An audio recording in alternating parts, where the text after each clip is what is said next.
কি সবাই বুঝে গেছো তো এটা কি রান্না করছি? ঠিক ধরেছো একদম, পায়েস রান্না করছি। আর এটা কার জন্যে করছি বলো তো? জানতে পারবে জানতে পারবে।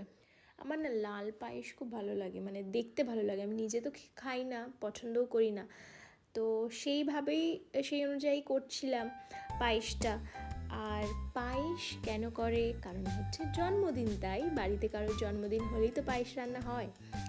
অ্যান্ড একটা খুব স্পেশাল মানুষের আজকে জন্মদিন, তো তার জন্যেই এইসব আয়োজন।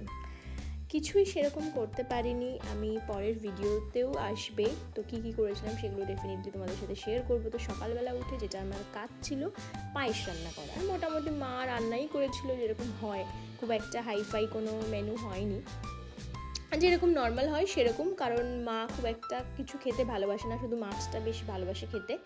মাছ মানে মাংসের থেকে মাছটা বেশি ভালোবাসে, তো সেরকমই হয়েছিল। অ্যান্ড আমি বানিয়েছিলাম পায়েস। দেখো পায়েসটা দেখতে ভালো লাগছে তো। তারপরে মায়ের জন্য পায়েস তুলি সবার আগে। আমার মা বলে যার জন্মদিন তার জন্য তুলতে হয়, তার জন্যে যার জন্মদিন আমার মায়ের জন্মদিন, তাই আমি মায়ের জন্য আগে পায়েসটা তুলে আগে সবার ফার্স্টে তাকেই খাওয়াবো। তো সেইভাবেই খাইয়েছিলাম। অ্যান্ড আমি রেডিও হয়ে গেছিলাম, কারণ আমি একটা জিনিস কিনতে যাব। কি কিনতে যাব? কেক কিনতে যাব। এটাও খুব ম্যান্ডেটারি জন্মদিনে এখন।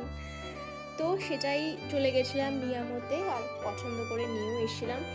আর পরের ভিডিওতে কি কি করলাম, কি কি আর মায়ের জন্য করলাম, সেগুলো সব কিছু থাকবে।